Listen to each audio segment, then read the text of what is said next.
Selamat malam, perkenalkan nama saya Isole Sefa Wijingga. Saya berasal dari Fakultas Sastra Indonesia, Universitas Pamulang semester 4. Di sini saya akan membawakan cerpen berjudul Cat Kaling karya YB Mangunwijaya. Manis sebetulnya gadis cilik itu dan bersih kulitnya. Matanya benar-benar seperti biji salak di beling porselin, dan bulu-bulu matanya berkedip-kedip terus serba memohon. Ia menawarkan sekaleng cat merek kualitas bagus yang tadi dikeluarkan dari dalam selendangnya yang kotor. Berapa harganya? Tanyaku menyelidik. Sebab jelas dia mencurinya entah dari mana. Diberi oleh Wadul. Siapa Wadul? Ia kerja di jembatan. Ah ya tentu saja. Pemerintah sedang membangun jembatan raksasa membentang sungai yang mengalir di samping desa kami. Bukan sungai sebenarnya, tetapi penggelontoran ngawur lahar dari Kiai Merapi bila sedang mendamba asmara dengan Nyai Roro Kidul. Wadul ataupun Sisiah sendiri, cat itu terang curian. Secara resmi aku harus memarahinya dan paling sedikit memberi khotbah bahwa itu tidak boleh dan bila begini terus, Sia akan jadi apa kelak dan sebagainya. Anak ini pernah kubayari uang sekolahnya. Sudah jangkung untuk umurnya 9 tahun itu, tetapi terpaksa ia harus didudukkan di kelas 1. Hanya sebulan, lalu ia keluar. Bu guru melapor bahwa Siah mencuri semua pensil dari kelas. Bahkan sebagian dari uang tabanas anak-anak amblas. Tidak, Siah tidak perlu dikeluarkan. Ia boleh belajar terus asal mau memperbaiki kelakuannya. Tetapi si gadis itu sudah terlanjur malu. Terserah Romo, mau dibeli berapa, tapi ini cat baik, kata Wadul. Pintar juga anak ini, pikirku, tersenyum. Ya mau apa? Seburung emprit gagasan untuk cat sekaleng, tetapi gagasan itu tidak bangkrut hanya karena dikurangi cat sekaleng. Tetapi itu gagasan yang sama sekali tidak betul. Sepasang mata biji salak di beling porselin itu berkedip-kedip terus memandangku penuh harapan. Aku yakin, ia tahu bahwa aku tahu. Bermain kucing dengan tikus saja, apa gunanya? Oh, sangat banyak gunanya. Bahkan wajib, harus. Mumpung dia masih kecil, masih dapat dibina, kecil satu kaleng, besar satu kapal. Kau suka permen? Tanyaku, mengulur-ngulur waktu. Sia mengangguk-ngangguk. Ah, anak manis seperti dia seharusnya dicium dan diseka pipinya. Bagaimana sukir adikmu? Kudengar dia sudah tidak bersekolah lagi. Katanya malu. Mengapa malu? Bersekolah kok malu? Entah dia. Sia juga malu bersekolah kan? Ia diam saja. Permen sebungkus kecil kuberikan pada tangan yang mengadah penuh gairah. Berkata apa? Kedua mata fajar pagi itu bersinar. Lalu katanya, terima kasih. Nah, kau anak baik, dibagi rata dengan adik-adikmu ya, jangan dimakan sendiri. Ia mengangguk-ngangguk. Bagaimana catnya? Tiba-tiba ia mendesak. Rupa-rupanya ia sudah tidak merasa enak. Nyaris aku bertanya, betulkah cat ini tidak kau curi, tetapi yang keluar untunglah hanya pertanyaan ngawur. Cat sebagus ini untuk apa?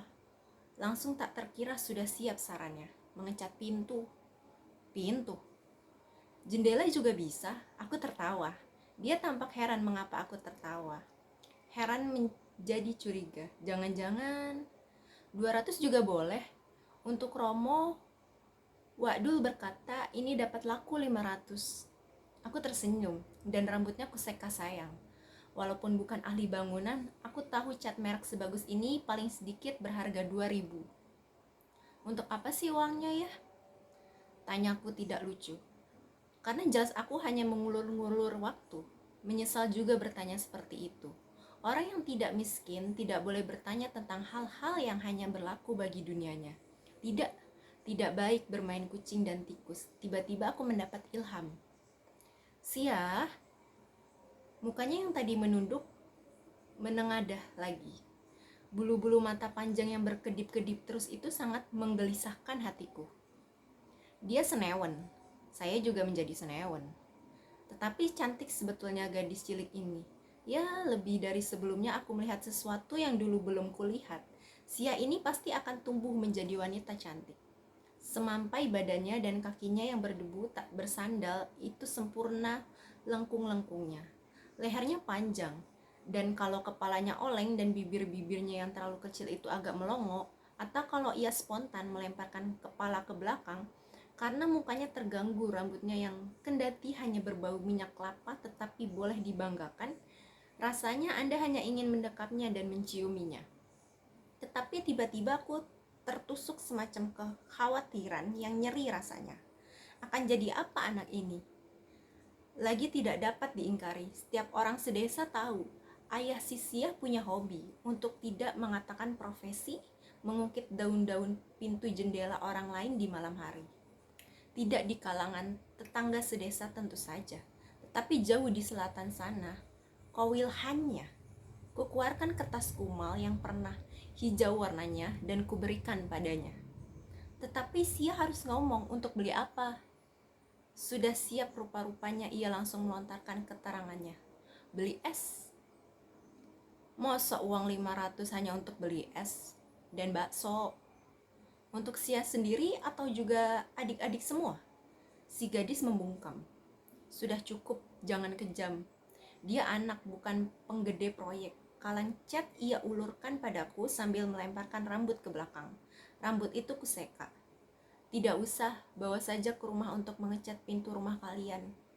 Matanya membelanga dan mulutnya bergerak-gerak tetapi tidak dapat mengeluarkan sepatah kata pun. Sudah, sana beli es, tetapi jangan lupa pada adik-adikmu. Keesokan harinya, Ibu Sia yang biasanya menolong menyapu halaman kami kutanya. Kudengar anakmu Sia ditahan polisi, ada apa? Mata perempuan itu menghujam ke tanah dan berkata jengkel, biar dia bertobat. Saya senang dia dipegang polisi, biar jerah. Mencuri lagi? Entah, kata orang ia mencuri cat di proyek. Sangatlah terkejut aku. Semua itu salahku. Mengapa kaleng sekilo itu tidak kuterima saja? Ternyata aku toh masih terlalu egois dan hanya cuci tangan saja. Dan sekarang memang bibitnya sudah salah, Romo. Bibitnya sudah tidak baik. Jadi mau apa? Apa suamimu masih sering bertirakatan pada malam hari? Ya itulah Romo, itulah. Saya tadi sudah mengatakan bibitnya yang salah. Saya sedih juga, tetapi mau apa? Ya mau apa? Sekarang masih ditahan. Sudah dilepas Romo. Tetapi saya senang dia diurus polisi, biar jerah. Memang bibitnya yang sudah terlanjur buruk. Ayahnya juga ikut dipanggil ke pos polisi. Biar yang salah bibitnya. 3 hari kemudian kebetulan aku lewat di depan pembibitan yang disebut salah itu. Heran kulihat pintunya sudah dicat serba baru dan gemilang. Ketika pura-pura iseng kepada Pak Polisi tentang peristiwa itu, sang pengayom rakyat dalam-dalam menghisap asap rokoknya yang bertembakau kedua ampek sekali, dan sesudah kepulan asap